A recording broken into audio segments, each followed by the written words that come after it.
우리 서로에게 인사합시다. 인사할 때 우리 한 해 동안 고생하셨습니다. 또 하나님이 이번에도 함께 하십니다라고 우리 함께 인사하도록 하겠습니다. 인사합니다. 예, 한 해 동안 고생하셨습니다. 예, 우리 또 인사하도록 하겠습니다. 하나님이 함께 하십니다. 인사하도록 합니다.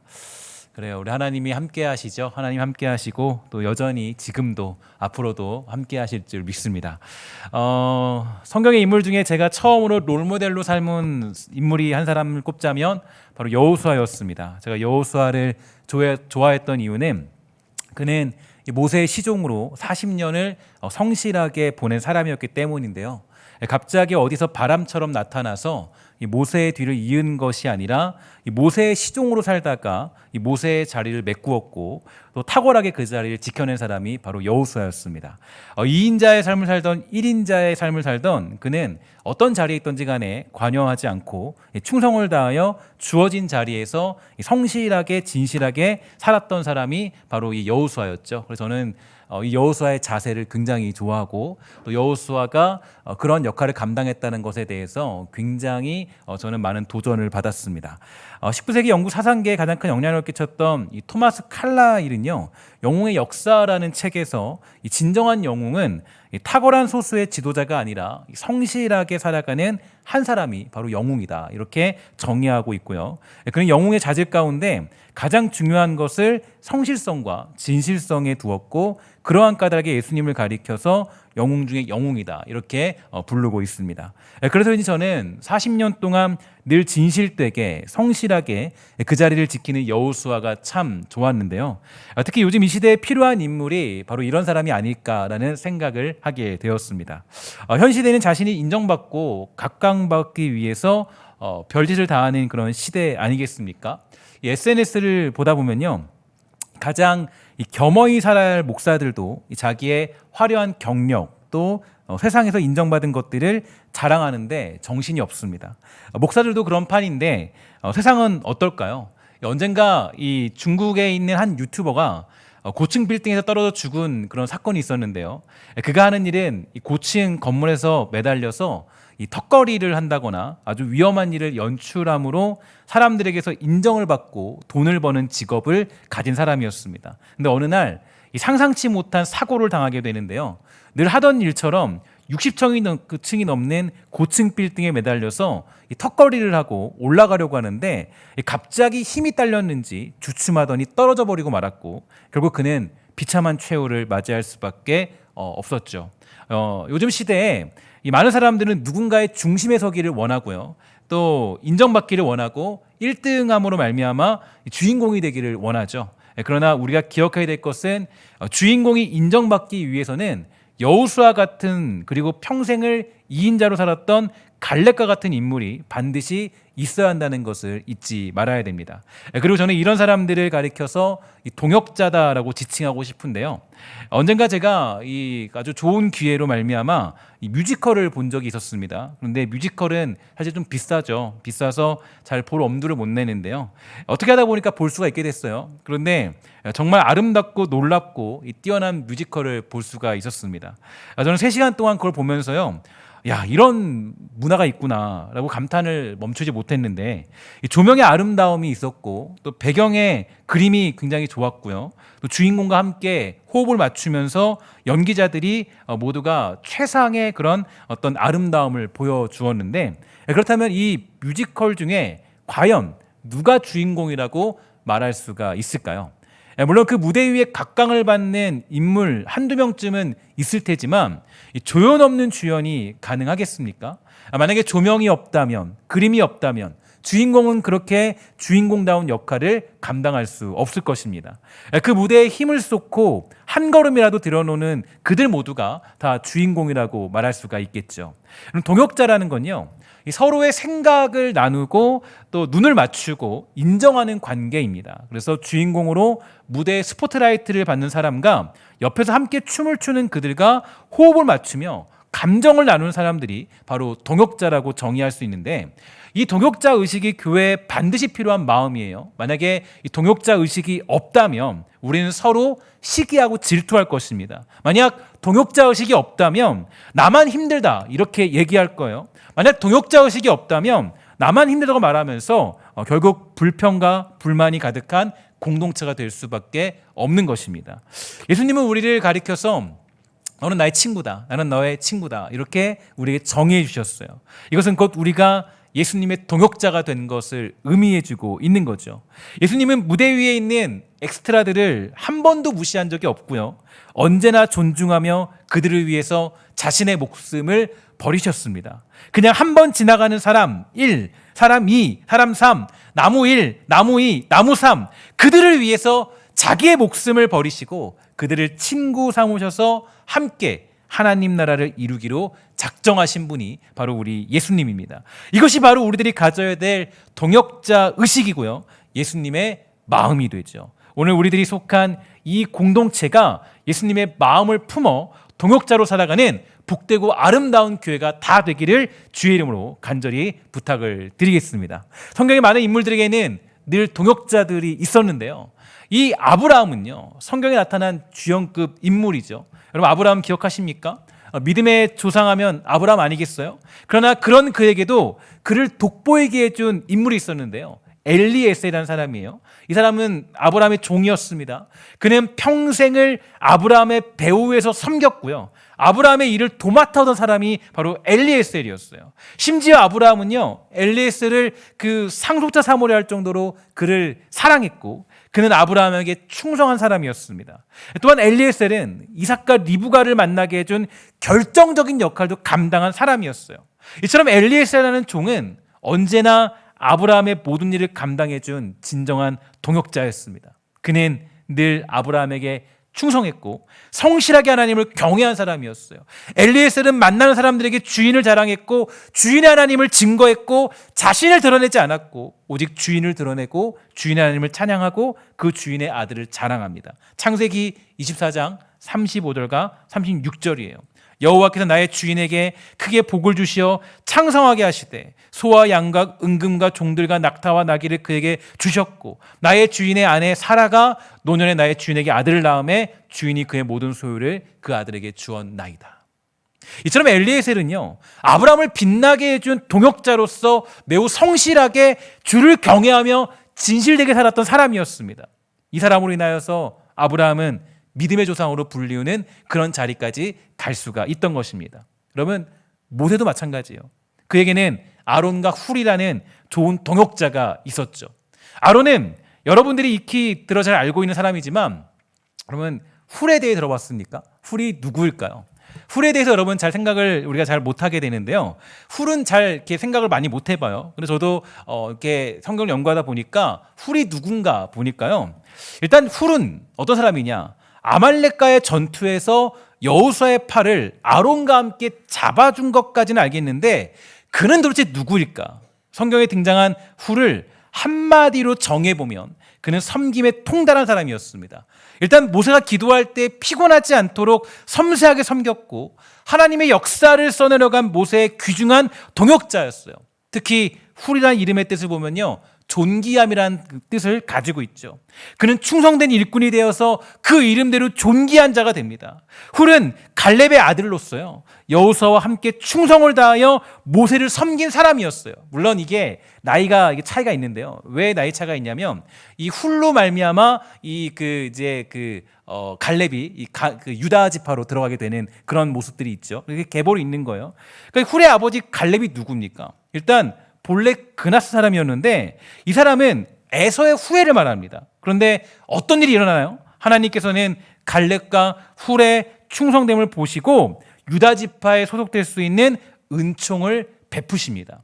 즉 이방인 갈렙을 부르셨고 갈렙과 훌은 모세를 섬기면서 일평생을 살았죠. 뿐만 아니라 요세푸스의 의견에 따르면 훌은요, 모세의 누이 미리암의 남편이었다라고 증언합니다.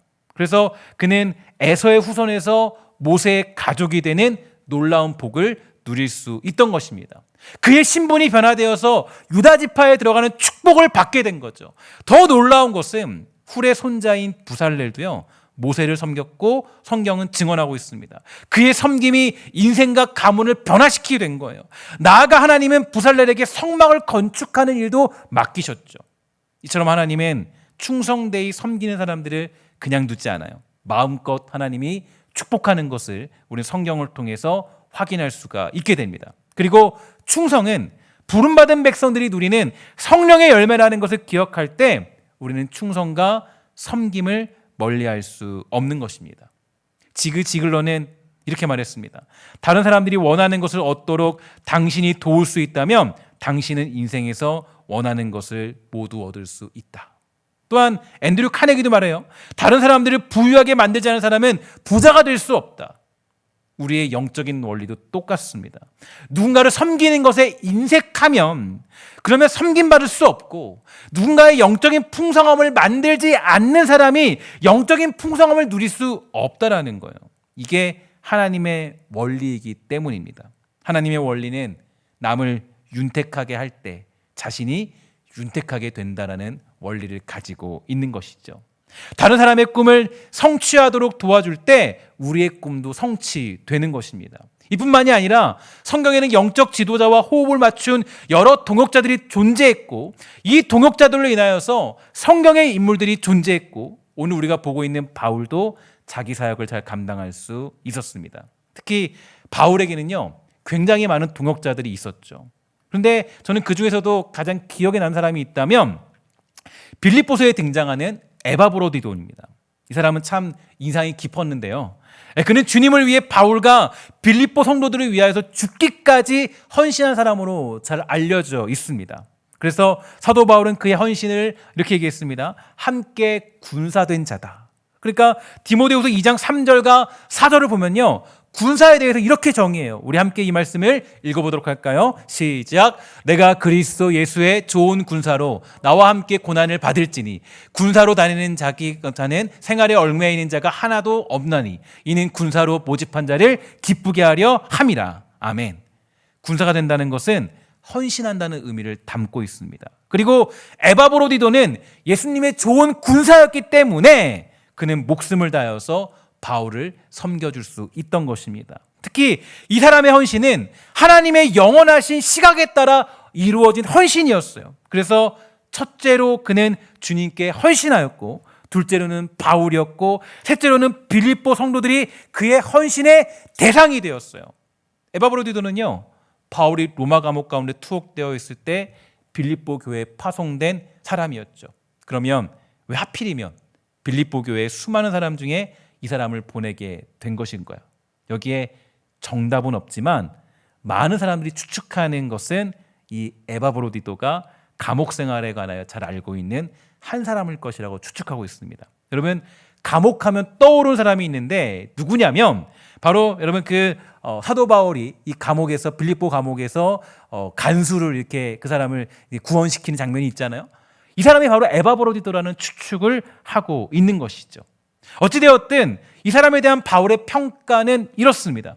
그는 그리스도를 위해 위험을 무릅쓰고 일하다가 거의 죽을 뻔한 지경에 이르렀습니다. 멀리 있는 여러분을 대신하여 나를 도운 사람이로 감사함과 존경하는 마음으로 맞이해 주십시오. 여기에는 두 가지 의미가 담겨져 있어요. 이 사람은 정말 바울을 잘 섬기며 도운 것도 있지만 바울 역시 에바브로디도를 굉장히 귀중히 여겼다는 것입니다. 특히 이 에바브로디도는 바울을 잘 돕고 섬기라고 빌립보 교회에서 파송한 사람이었지만 오히려 이 사람이 큰 병에 걸려서 바울에게 짐이 되고 말았어요. 그래서 바울도 그를 잘 섬겨주게 된 것입니다. 바울에게 그토록 존귀한 동역자들이 많이 있던 이유는 사실 이건 것 같아요. 섬김받고자 하는 마음뿐만 아니라 바울 역시 상대방을 존귀하게 여기는 마음이 있었기 때문입니다.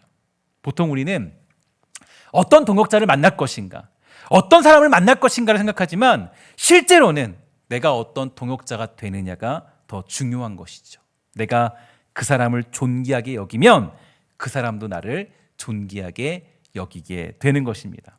제가 이 목회를 담임 목회를 맡아서 처음 시작할 때 리더십 책들을 좀 읽으면서 그때 제 눈에 가장 깊이 들어온 내용이 있었습니다.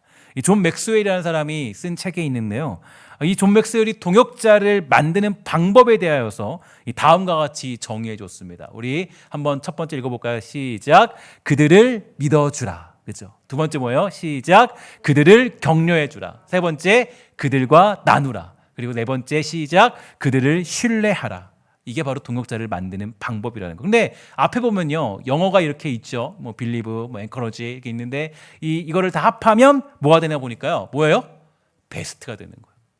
그러니까 이게 되게 저는 이걸 보면서요, 야, 내가 이런 목회자가 돼야겠구나. 근데 쉽지는 않더라고요. 이 노력을 해도 쉽진 않아요. 그러니까 여러분, 그들을 믿어주는 거, 격려해주는 거, 나누는 거, 신뢰하는 거, 이렇게 할 때 동역자가 만들어진다는 거예요. 그러니까 내가 어떤 사람을 만나야지 이거 말고 내가 이렇게 살아가면 거기에 하나님의 은혜가 임해서 진짜 동역자를 만들 수 있다라는 거예요. 저는 오늘 이 내용이 저와 여러분들을 깨우는 실천적인 내용이 되기를 주의 이름으로 간절히 부탁을 드리겠습니다. 그래서인지 오늘 우리가 보는 골로새서의 마지막 부분, 여기서 바울은요, 수많은 동역자들을 언급해요. 저는 이 말씀을 좀 깊이 묵상해 봤는데요, 이 말씀을 깊이 묵상하면서 매우 충격적인 사실 하나를 살피게 되었습니다. 분명히 바울은 동역자를 잘 만드는 사람이었고 늘 언제나 어디서나 동역자들이 함께했던 사람이었어요. 그래서니 저는 그의 모습이 굉장히 부러웠습니다. 목회자 중에서 이런 바울의 모습을 부러워하지 않는 사람은 아무도 없습니다. 왜냐하면 바울은 정말 많은 동역자들이 있었어요. 바울에게는 많은 동역자들이 있어서 어떤 일이 있을 때마다 그를 돕고 사랑하고 기도해주는 그런 내용들이 늘 질비합니다. 이렇게 많은 동역자들이 있었던 바울, 그는 얼마나 사역하는 게 즐거웠을까요? 물론 저의 인생을 돌아보아도요, 정말 많은 동역자들이 있었습니다. 고등학교 때 제가 이 기독교 서클을 이렇게 이제 할 때, 그때 이끌어 갈 때도 그때도 정말 저와 함께 했던 동역자들이 있어요. 오늘도 그 친구에게 연락이 와서 뭐 잘 지내냐라고 이렇게 문자가 왔는데요. 고등학교 때 저랑 함께 주의 나라를 위해 뛰었던 사람들이 있어요. 또 제가 대학교 때 낙도 선교를 다닐 때도 함께 우리가 울면서 낙도 가서 선교하고 시골 가서 선교하고 했던 그런 어떤 친구들도 있습니다. 또 제가 다시 태어나는 세대라는 선교팀을 만들어 이끌어갈 때도 신성교회 청년부와 교육부 및 전반적인 일들을 맡아 세워갈 때도 돌아보면 정말 많은 동역자들이 있었습니다. 만약 그들이 없었다면 저는 지금 이 자리에 존재할 수도 없었겠죠. 그런데 지금 그 동역자들은 다 어디 갔을까요? 이 고민이 막 들었어요.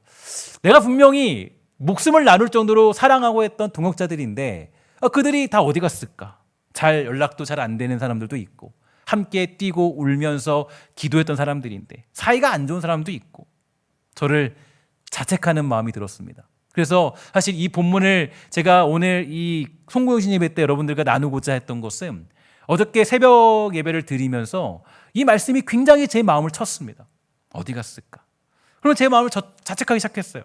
나는 바울처럼 동역자를 세우지 못하는 사람인가 보다. 나는 정말 부족한가 보다. 내가 주의를 할 수 있을까? 나에게 주어진 교회를 잘 세워나갈 수 있을까? 코로나 시대에 목회자로 살아가는 것 정말 만만치 않다. 난 바울처럼 사역을 할 수도 없어. 이런 어떤 마음들이 막 무거운 마음들이 저에게 다가왔습니다. 특히 지난 우리가 다 아는 것처럼 새벽 기도를 이제 통해서 잠시 벌어진 상황으로 인하여서 이 새벽 기도가 월요일, 화요일까지는 드리지 못하고 수요일부터 드리지 않았습니까? 그런데 이제 다시 시작했는데 굉장히 이제 올 수 있는 분들이 많이 못 오셨어요. 못 오셔서 굉장히 뭐 1명, 2명 이렇게밖에 못 오시고. 그러니까 이제 거의 텅 비어 있는 새벽 기도를 보면서 마음이 좀 속상하고 또 마음이 아프고 그런 어떤 외로운 마음이 찾아왔습니다. 근데 그러한 마음 중에 오늘의 본문을 묵상하는데요, 한 사람이 눈에 들어왔어요. 누구냐면 14절에 보니까 이렇게 되어 있더라고요. 사랑을 받는 의사 누가와 또 데마가 너에게 문안한다. 이렇게 되어 있는데요. 둘 다 잘 아는 사람이죠.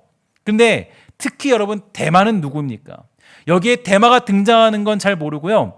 결국 그가 세상을 사랑해 떠났다라는 얘기를 여러분 들어본 적이 있을 거예요. 근데 저도 깜짝 놀랐어요. 근데 왜냐면 제가 사실 이제 데마에 대해서 봤을 때 그 사람은 세상을 사랑해 떠났다라는 평가는 있는데요. 여기에 등장하는 걸 보고 깜짝 놀랐습니다. 원래 데마는 그렇게만 알고 있는데 보니까요. 데마는 바울과 함께 사역을 감당하면서 누가와 함께 늘 함께하던 사람이 데마였다는 것을 분명할 수 있습니다. 하지만 데마는 어떻게 돼요? 저는 그래서요. 그 새벽에 너무나 궁금하고 확인하고 싶어서 디모데 후서를 살펴보게 되었습니다. 디모데후서는 바울의 거의 마지막 때에 작성된 내용 아닐까요? 그런데 그 마지막을 보면서요, 저는 충격을 금하지 못했습니다. 디모데후서 4장 9절 이하인데요, 이렇게 보세요. 너는 어서 속히 내게로 오라. 대만은 이 세상을 사랑하여 나를 버리고 데살로니가로 갔고, 그레스게는 갈라디아로, 디도는 달마디아로 갔고, 누가만 나와 함께 있느니라. 내가 올 때 마가를 데리고 오라. 그가 나의 일에 유익하니라. 두기고는 에베소로 보내었노라. 내가 올 때 내가 들어와 가보의 집에 둔 겉옷을 가지고 오고, 또 책은 특별히 가죽종이에 쓴 것을 가져오라. 구리 세공업자 알렉산더가 내게 해를 많이 입혔음에 주께서 그 행한 대로 그에게 갚으시리니 너도 그를 주의하라. 그가 우리 말을 심히 대적하였느니라. 내가 처음 변명할 때 나와 함께한 자가 하나도 없고 다 나를 버렸으나 그들에게 허물을 돌리지 않기를 원하노라. 주께서 내 곁에서 서서 나에게 힘을 주심은 나로 말미암아 선포된 말씀이 온전히 전파되어 모든 이방인이 듣게 하려 하심이니 내가 사자의 입에서 건짐을 받았느니라. 주께서 나를 모든 악한 일에서 건져내시고 또 그의 천국에 들어가도록 구원하시리니 그에게 영광이 세세 무공토록 있을지어다. 아멘. 일단 대만은요, 세상을 사랑해서 떠났습니다. 대만은 바울에게 있어서 누가와 같은 동역자였어요. 그와 이름이 같이 작성될 정도로 충성된 사람이었습니다. 그러나 그는 세상을 사랑하여 떠났어요. 뿐만 아니라 그레스게와 디도라는 인물도 떠났습니다. 물론 그들은 하나님을 떠난 것이 아니라 자기 사역을 위해 떠났다고 평가되고 있어요. 그런데 정황상 보면요, 아마 바울과 깊은 연락을 하고 있지는 못하는 것 같아요. 그래서인지 바울은요, 무척이나 외로웠고 자기가 입던 외투를 보내달라고 요청하죠.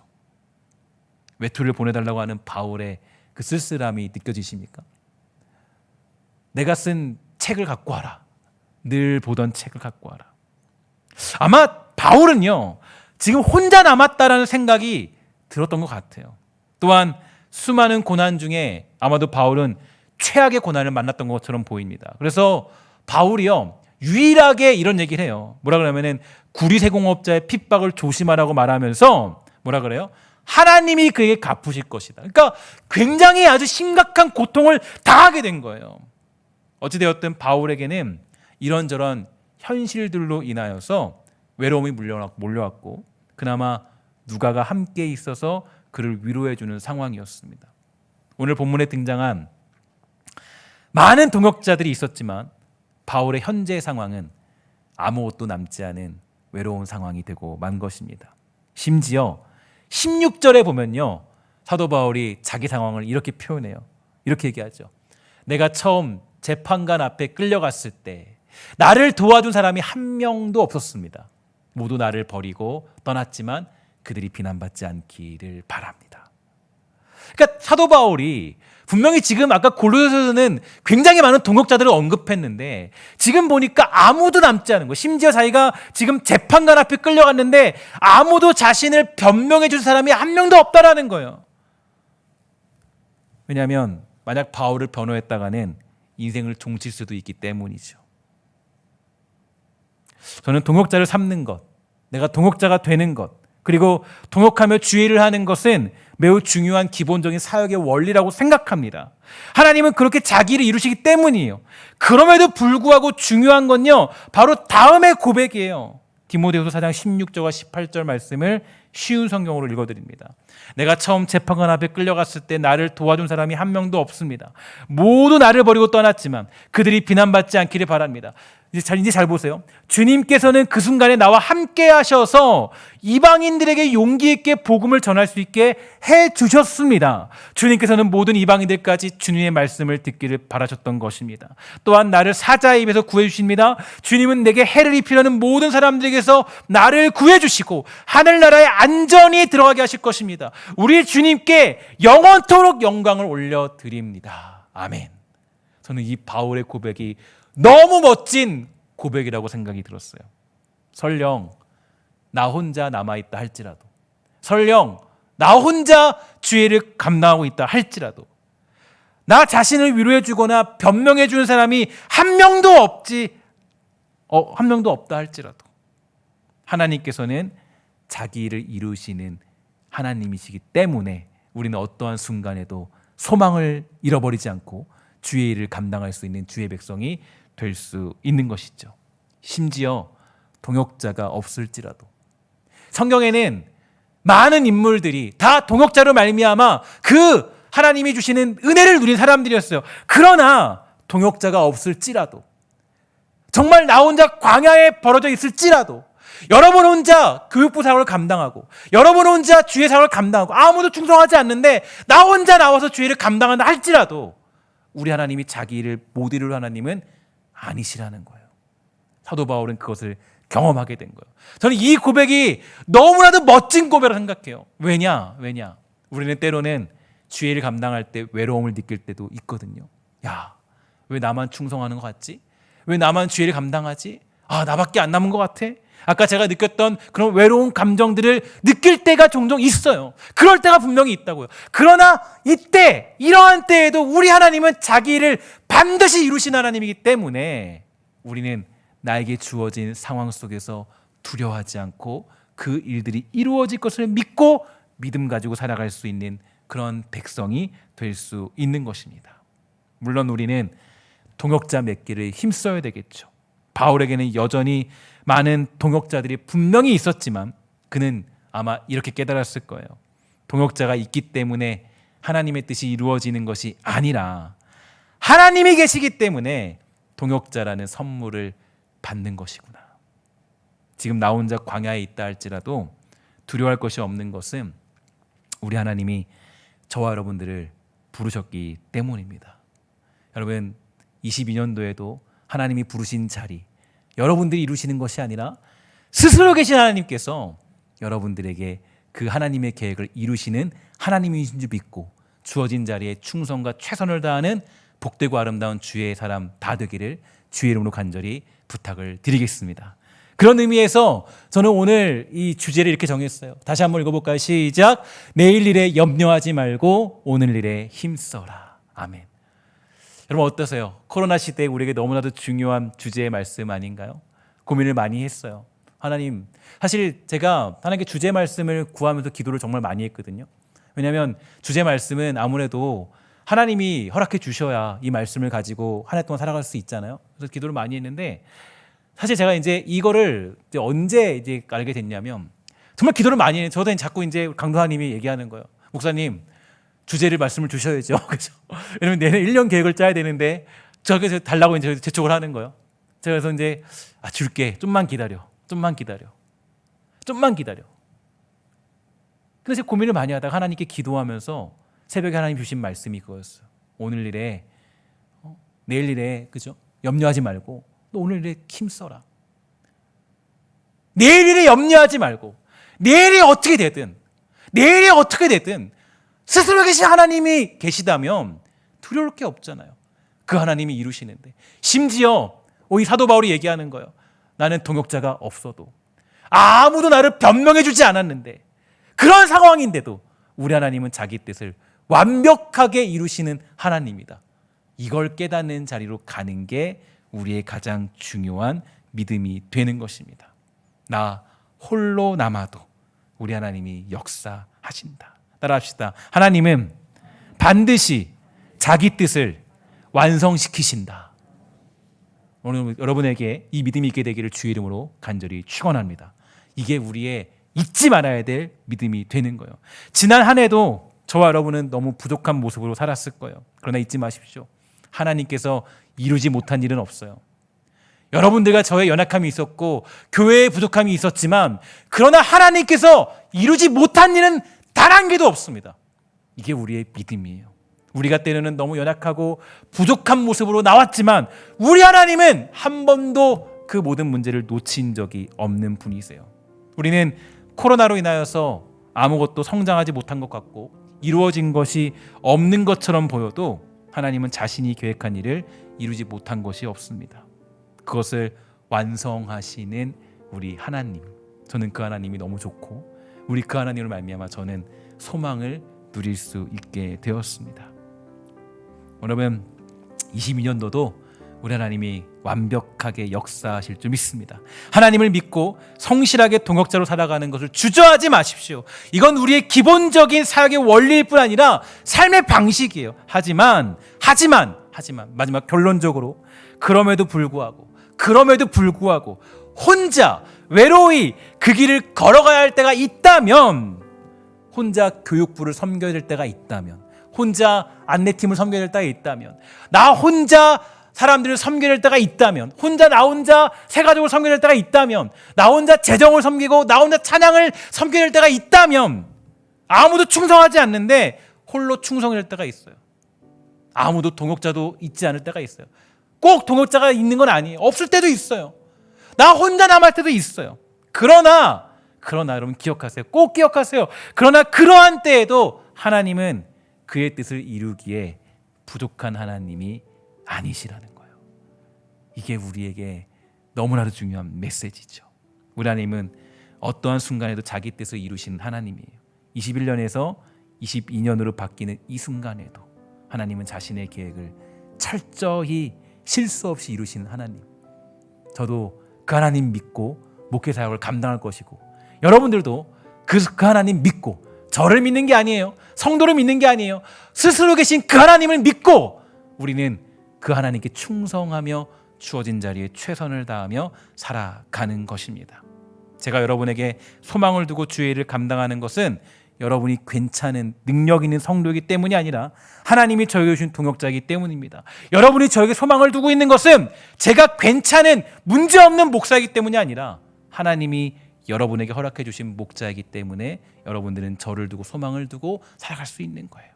오늘 저와 여러분 모두가 이 하나님의 완벽한 일하심을 다시 한번 기억하면서 주의 백성 되어 새로운 새 시대를 향해 달려가는 영적 군사로 살아가기에 부족함 없는 신성교회, 그리고 저와 여러분 다 되기를 주의 이름으로 간절히 부탁을 드리겠습니다. 우리 서로에게 마지막으로 한 번 더 인사합시다. 인사할 때 이렇게 인사할게요. 우리 하나님은 완전하십니다. 시작. 우리 하나님은 완전하십니다. 우리 완전하십니다. 우리 그 하나님을 믿으시면서 우리 한 해를 맞이하게 되기를 주의 이름으로 소망합니다. 기도하도록 하겠습니다.